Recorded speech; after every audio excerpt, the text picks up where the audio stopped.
السلام عليكم ورحمة الله وبركاته. النهاردة هعمل معاكم المسقعة بالخل والثوم. المسقعة بتاعتنا النهاردة اقتصادية جدا وحلوة وطعمها حلو، نعملها في الغدا في الفطار، يعني حلوة جدا معانا في رمضان والأيام العادية وفي كل وقت.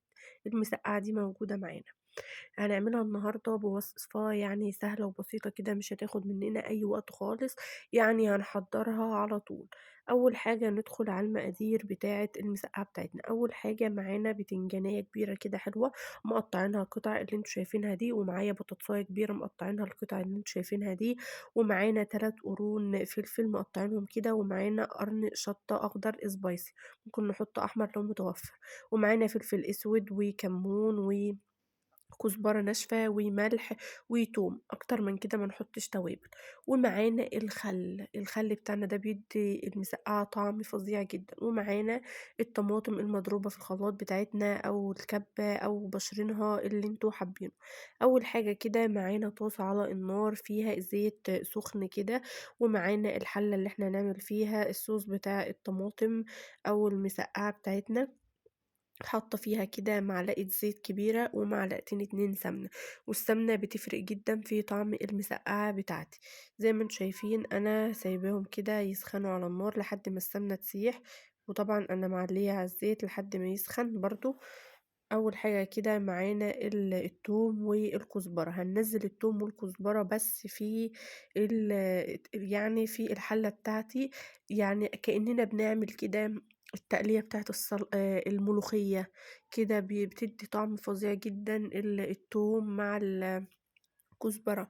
ممكن تقللي كمية التوم، بس أنا بحب التوم كتير في المسقعة.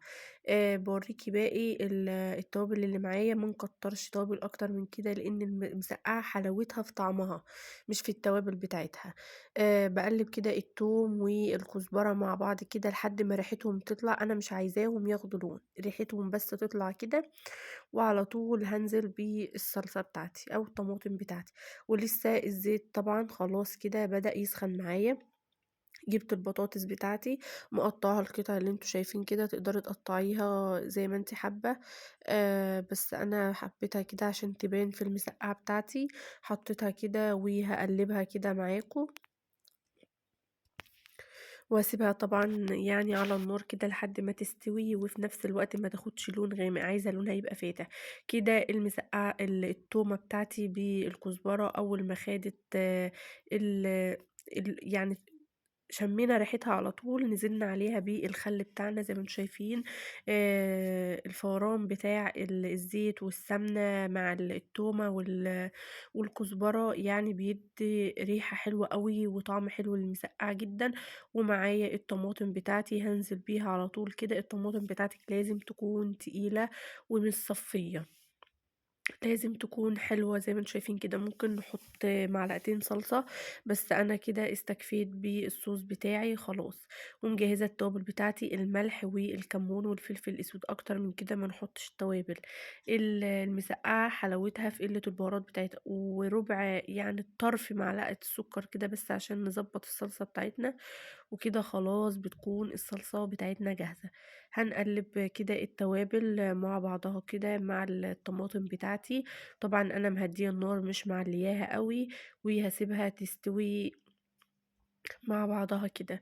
طبعا يعني احنا بنحضر الاتنين مع بعض، يعني الاتنين مش هياخدوا معانا وقت خالص. على ما نقلي هتكون الصلصة بتاعتك اتسبكت.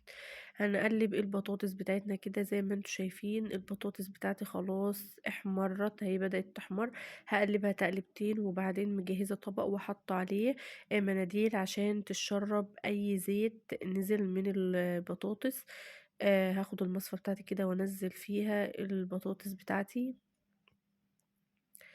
زي ما انتوا شايفين كده.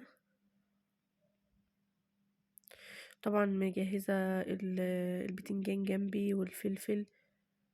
تقدري تحطي فلفل الوان، تقدري تحطي شطة اللي انتي حباه، اي حاجة انتي حباها اعمليها. هنحط كده البتنجان بتاعي زي ما انتوا شايفين. دي بتنجانية كبيرة، يعني من بتنجانية وبطاطساية وتلات قرون فلفل كده هتعملي احلى يعني صينية مسقعة واحلى طاجن مسقعة. يعني مفيش حلاوة وجمال بعد كده. هنقلب كده البتنجان بتاعنا كده في الزيت لحد كده ما نتأكد ان هو اتغمر في الزيت كويس، وبعدين نبدأ نقلبه من تحت لفوق.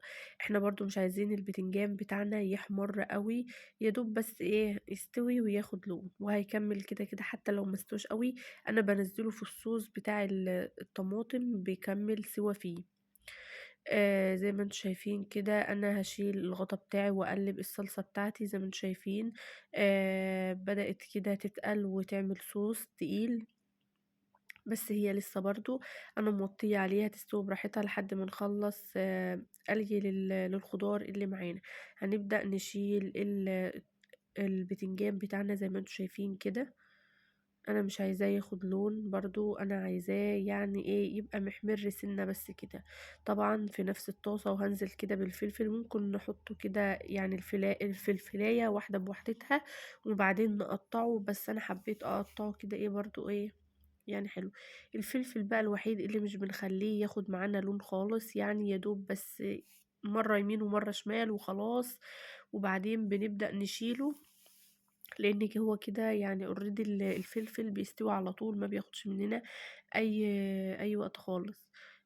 بعد كده طبعا هشيل الحلة بتاعتي واطلعها قدام زي ما انتم شايفين كده، وده كل اللي انا قليته. لو انا فايض مني حاجة بقى هكملها في الطاسة بتاعتي.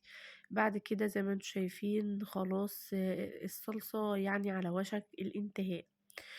طبعًا أنا مش باخلّيها باسبّكها كده زي بتاعة المحشي وبعدين أحُط فيها الصلصة، لأ أخلّيها لسه فيها مَيّة يعني، أو لسه ما نشفتش أوي، وأقوم نازلة بالخضار بتاعي اللي هو الفلفل، البطاطس، ال البتنجان أنزل فيها كلّه كده زي ما أنتم شايفين يعني هي لسه ما اتسبكتش أوي، وبعدين هاخلّيهم يتسبكوا مع بعضهم كلّهم بقى.